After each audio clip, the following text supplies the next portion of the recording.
So in today's video, I want to show you some techniques that you can try with a massage gun and an exercise that you may not be doing with a lacrosse ball that might completely revolutionize your recovery from tennis elbow or lateral epicondylitis. I want to use these devices to not only go after the symptoms that you might be feeling, but also try and give you a better understanding of the underlying root cause of why you have those symptoms in the first place. And as a quick spoiler, it isn't overuse. And my hope for this video is that I can potentially give you some more strategies that you can add to an already robust rehabilitation program that you may have already got from your physiotherapist or your doctor. And in my experience as a physiotherapist, if you're not looking at your tennis elbow in the way that we're about to show you, then you could be missing the bigger picture of why it's there and why it might not be going away as quickly as you deserve it to. Now, in my experience as a physiotherapist, the first thing that we need to consider around why you're dealing with some lateral elbow pain in the form of lateral epicondylitis or tennis elbow. Why is that specific part of your elbow tender and sore? Why isn't it another part of your body? Why isn't it the other side? And for me, the term overuse or RSI, repetitive strain injury, is nowhere near good enough or specific enough to explain why one specific part of your body has become sore, especially when we consider things like use and movement normal. And beyond that, if you want to get better at anything, we tell you that you need to practice that consistently. You need to do more and more of that thing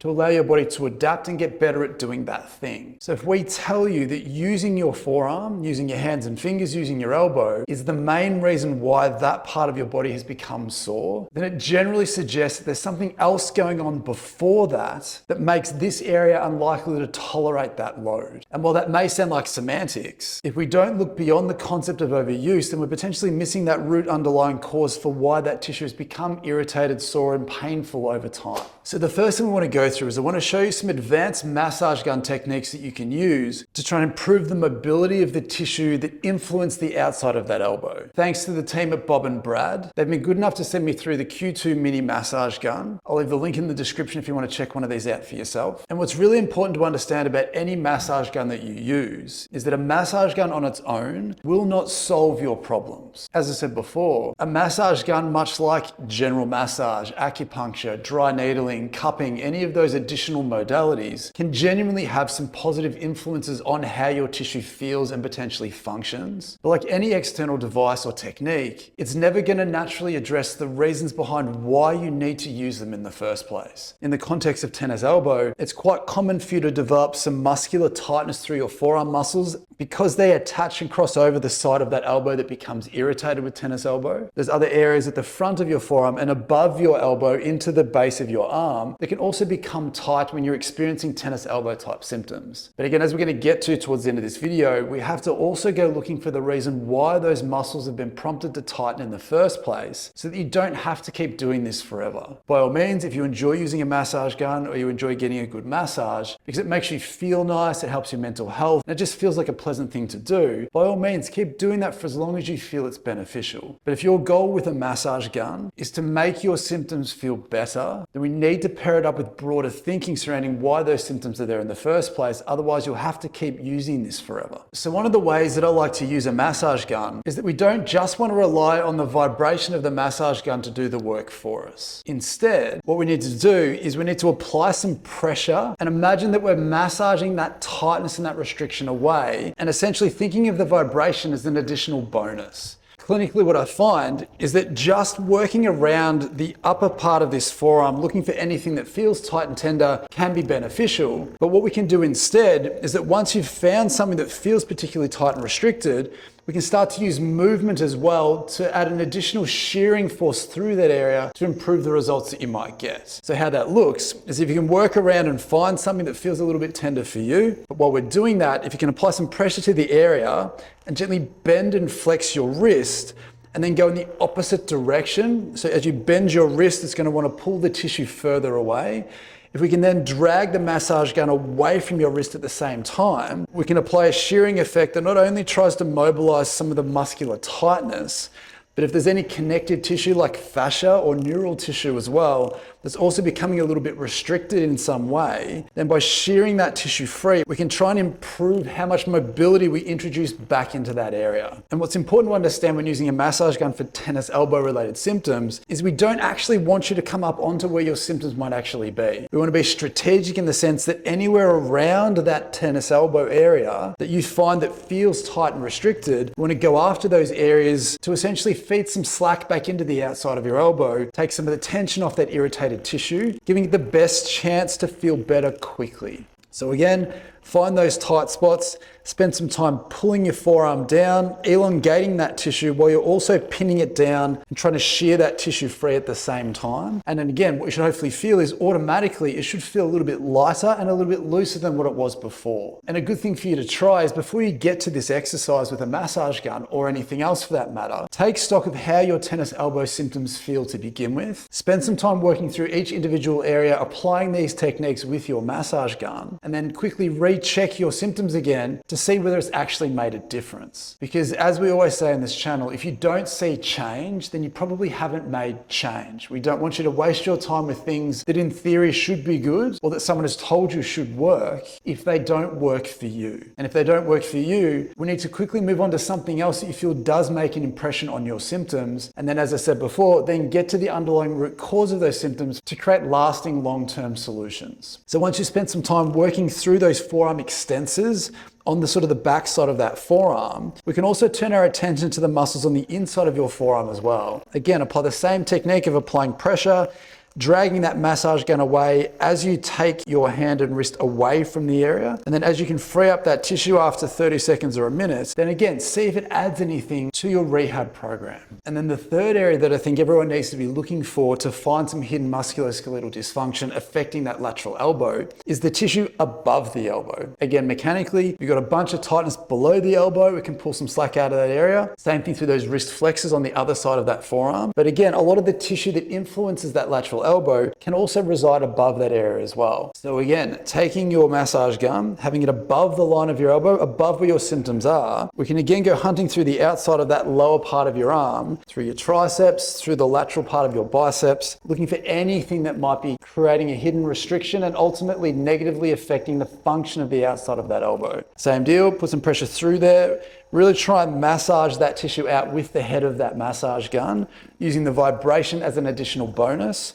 Come all the way up, halfway up your arm for anything that you feel is a little bit tight and restricted, and just respectfully work your way through that until you feel like it becomes that little bit less tight and restricted. And again, once you've done that, you should then feel like overall it feels a lot lighter and hopefully functioning a little bit better than what it did before. But it's so vitally important that we now take a step back to try and understand why this part of your elbow has become sore in the first place, to truly get you to a point where you don't have to care about this stuff anymore. For me as a physiotherapist, one of the major causes of that lateral elbow dysfunction is neck dysfunction. And I'm fully aware that it can sound a little bit confusing that if you've developed some elbow pain in this area, that it could be coming from at least directly or indirectly because of dysfunction at the base of your neck. But it becomes a lot clearer when we try and look for the neural connections between those areas. If you're familiar with the radial nerve, a nerve that comes from the lower reaches of your neck and the top part of your upper back, it exits from underneath your armpit. It travels down through the outside part of your arm, through the areas that you just worked on with a massage gun. It crosses the lateral elbow before going down into your forearm. What's really interesting about using a massage gun first is that anything that you've found that was particularly tight, restricted, and tender may line up with where that radial nerve goes through. And it can be this radial nerve dysfunction, whether it's a direct link from stiffness and tightness in your neck, some increased neural tension through that radial nerve. Something about that dysfunction changes the way that we load up the outside of that elbow, leaving those tissues open to becoming dysfunctional. So as I said before, just finding ways to massage and free up these tissues on top of the strength work and the eccentric work and the other things that you might be doing already as part of your structured rehabilitation program are all essentially, in my clinical experience, just treating the symptoms of what's going on. They're very important symptoms and things that you still need to address, but the speed at which we can make you recover may increase substantially if we're also adding in something that reduces the dysfunction at the potential origin of that dysfunction. The other potential connection here is what we tend to call dermatomes. And for anyone unaware, the dermatomes are fetal connections that develop in the womb. And those leftover connections can be a source of dysfunction, but easily missed if you're not looking for them. And depending on the person, again, the base of that neck can hold some very close relationships to the lateral part of your elbow. So not only can the radial nerve potentially be one of the main mechanical dysfunctions associated with tennis elbow, based on my clinical experience, the segmental spinal dysfunction relating to the dermatomes that can influence those areas can also be an underlying cause of why you have that dysfunction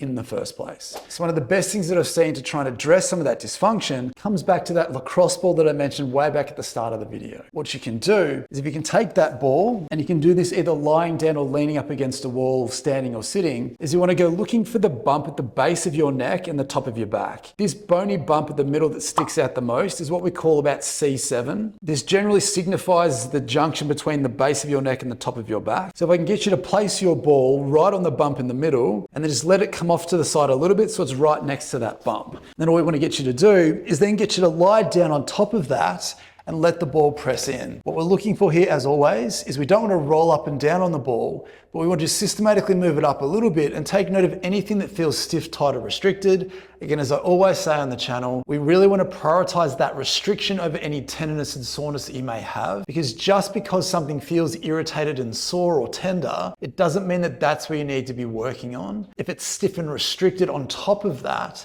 then absolutely. But sometimes they're opposite sides. One side can feel more tender to push into, but the side that feels the stiffest, the tightest, the most dense, and the hardest is most commonly the side that you need to be working on to improve the function of that area that will then hopefully address the tenderness associated with that. So again, go looking for anything that feels a little bit stiff, a little bit tight. Once you're here, let the ball press in a little bit, give it a chance for that ball to sink in through any tight musculature.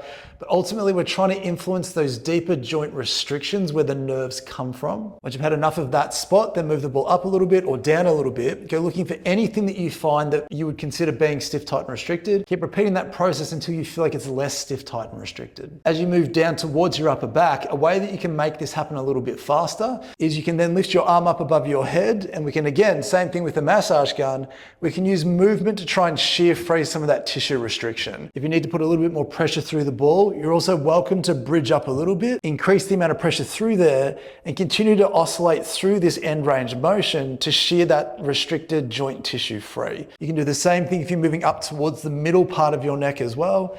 You might have to come off to the side a little bit more just to find a shelf where you can place the ball into. If you need to put some more pressure through that at a level that feels safe and comfortable for you, please do. But same deal, find something that feels restricted, give it a chance to free up.